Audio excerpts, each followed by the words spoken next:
Kwa kile kitu ya kutilia maanani ni kwamba kila wakati urejesho huwa na utele. The restoration we are receiving this season is in abundance.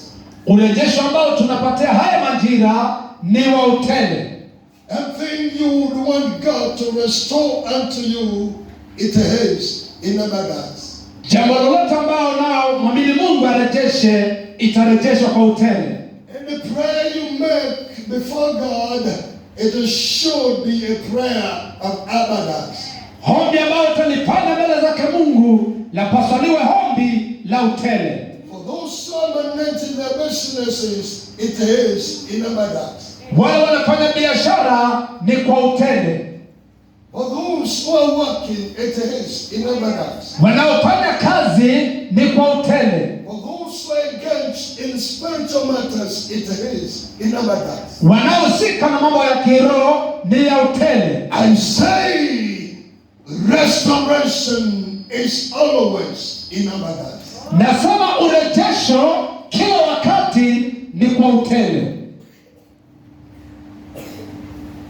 Let me show you why I'm saying restoration is in abundance. Wacha nikuonyeshe kwa nasema ya kwamba urejesho huwa kwa utele.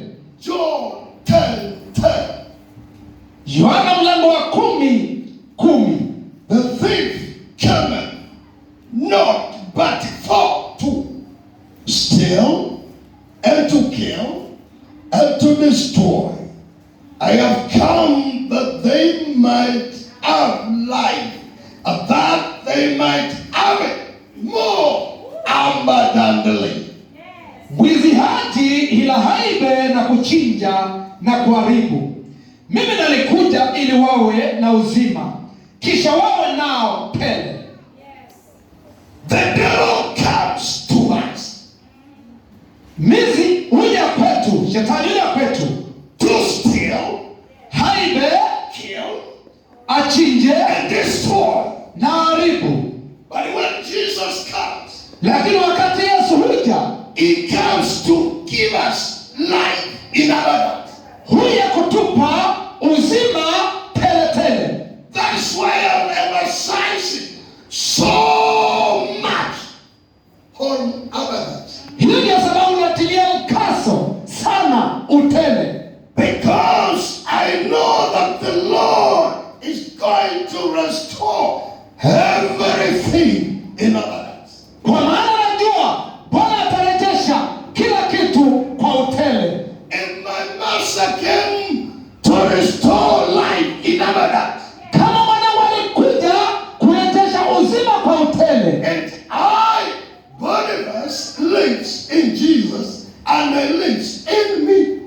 Nami naishi ndani ya Kristo na naishi ndani yangu. It means whatever I am supposed to receive should be in abundance. Yamaanisha kila ambacho napaswa kupata ni kwa utele. Why am I saying this? Kwa nini ninaendelea? Whatever came to Jesus was in abundance. Kilichokumjia Yesu kilikuwa kwa utele. And whatever he brought to me was in abundance. Na alichoniletea ni cha utele. And if I live in him, Na kama nadumu ndani yake, then I live in abundance. basi naishi kwa utele.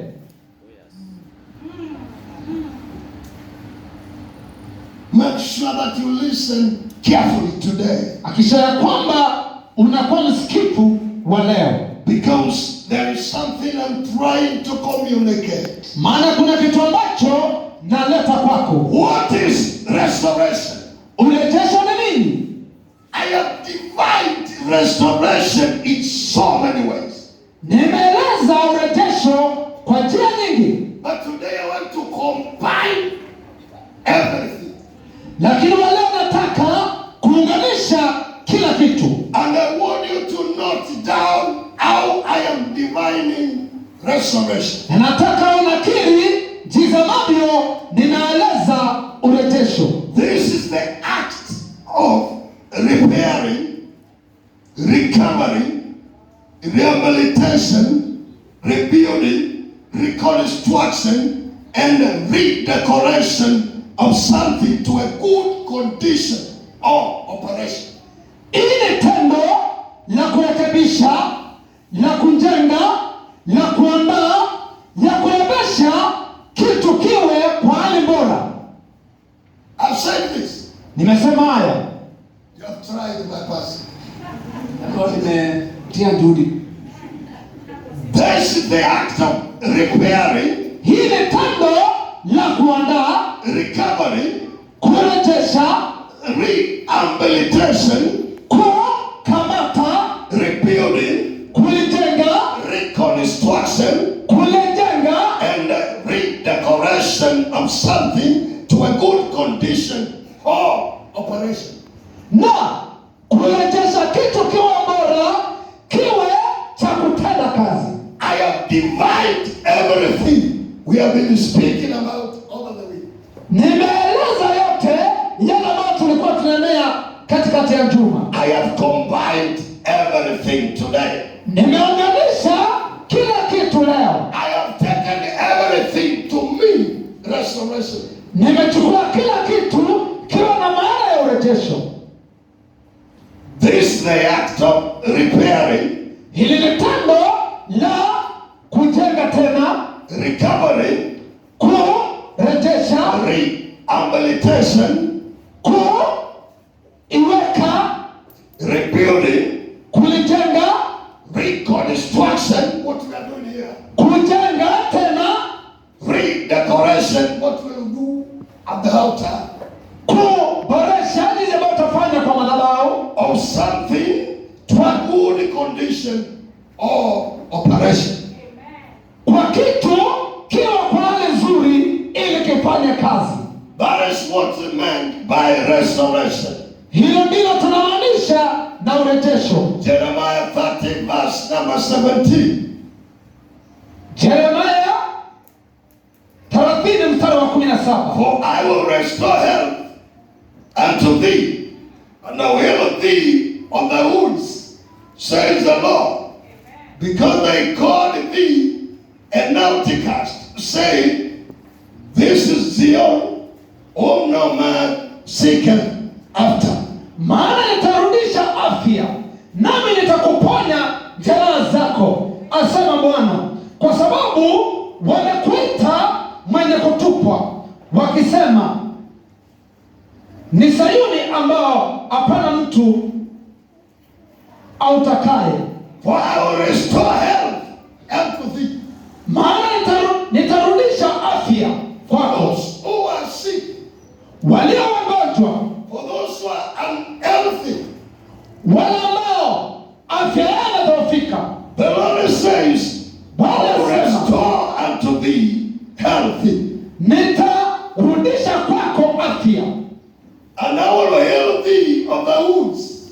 nami nitakuponya jeraha zako. Those who have gone through trials and temptations, Wanaopitia majaribu na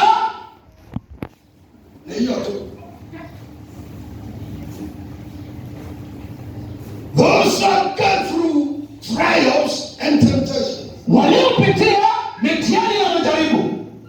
Trials are exams. Thank you. Those who have gone through trials and temptations. Wanaopitia mitihani na majaribu. The Lord says, Bwana anasema, that is ready to heal thee of thy wounds. yu tayari kuponya jeraha zako. When we go through temptations, Tunapopitia majaribu, we encounter with the tempter, his name, the devil. hukumbana na yule anayejaribu ambaye ni shetani. And somehow, Na kwa njia fulani he pushes us to the wall. hutusukuma hadi pembeni kwa ukuta. Somehow, Kwa njia fulani he asks us.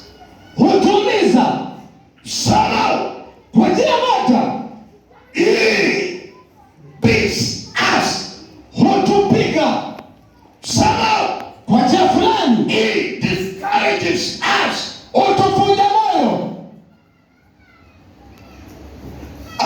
is when the Lord says that I will heal your wounds. Na hapo ndipo Bwana husema nitaponya jeraha zako. Anybody with a wound in this church, mtu aliye na jeraha kwa hili kanisa, the Lord says He will heal you.